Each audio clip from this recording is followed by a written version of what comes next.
Canada Creek Ranch, 2009, Memorial Day weekend. So I'm hiking through the woods and I come up on this little trail that goes up to a natural gas well. So I hike up, and right as I peek over the trail I can see the body of this elk. So I try to slowly move up on him here. He hears me take a step finally and kind of runs off. See, the trail has just got some brand new grass growing in the middle of it, rocks on either side, and some leaves, so I'm trying to step lightly so as to not scare the elk while still trying to keep the video camera fairly close on him. Elk usually kind of take the 5-step dash like they're going to run away. They always stop, they always turn back and look at you. Looking at this elk, you can see that his antlers are in velvet, which means that they're still growing. You can see his fur's kind of rough and tough. He's just shedding his winter fur. And I guess I really like the shot of this leaf, because it came down off the elk onto the leaf. Pretty nice elk right there. Get up on it.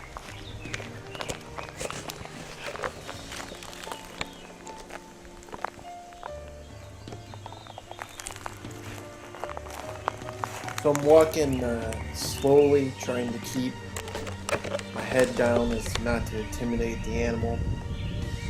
Hopefully he doesn't walk off any further than that. Don't want to step on any branches, make any snaps, so I'm kind of on my tippy toes, one foot over the other. Also trying to keep the camera in somewhat filming position. It's not very easy. I'm going to leave this running in real time so you can see that I actually am walking up on this animal, and I'm not using any fancy cut shots or walking and then filming later in some zoo. So alright, here we go. Hopefully we can walk up here and crest the top of this hill.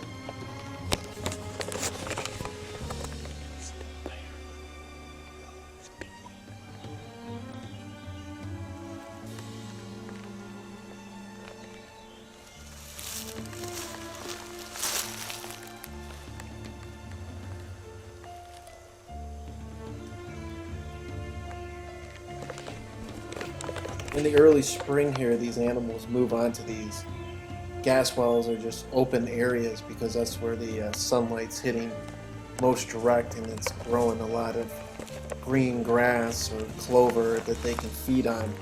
So they'll spend their days and nights in the woods, and then in the evenings around 5 o'clock or so, they'll come out onto these grasslands to feed. It's just a great opportunity. Come across one to see a beautiful animal out here. I wish that little gas yellow symbol wasn't there, but right there next to it you can see the wellhead to come up on the animal. Again, he's got direct eye contact on me. He's following me, so I'm just going to take a little bit of time to let him be reassured that I'm not there causing him any trouble. I'm just there the same way he's there. Eventually he's going to gain confidence with me being around, and he'll just go back to feeding and I'll go back to filming.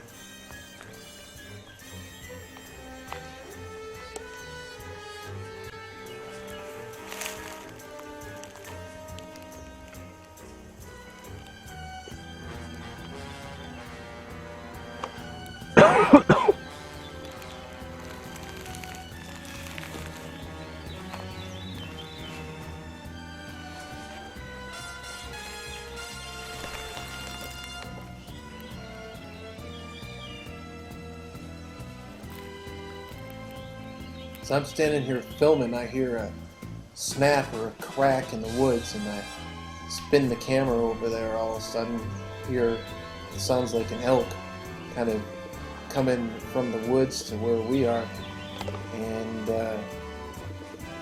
evidently as I turn the camera, boom, there he was, huge elk, even bigger than the one that I was looking at previous. He just walked right out, didn't even seem to care that I was there. I noticed he had a collar on him. Michigan State ran a program in conjunction with the DNR, collared a few of these animals that were in the woods, and they kind of tracked them. Some of those collars still remain on the animals. They're built so eventually they'll just fall right off. This one doesn't seem to have fallen off yet. You can see how mangled the fur is as their winter coat's coming on, and the new coat underneath is still developing. You can really see the antlers and how they're velvet. They're still sprouting, kind of grow like a fingernail. And the difference between antlers and horns is that horns are permanent to an animal. So a Texas Longhorn always has those horns, whereas an antler falls off.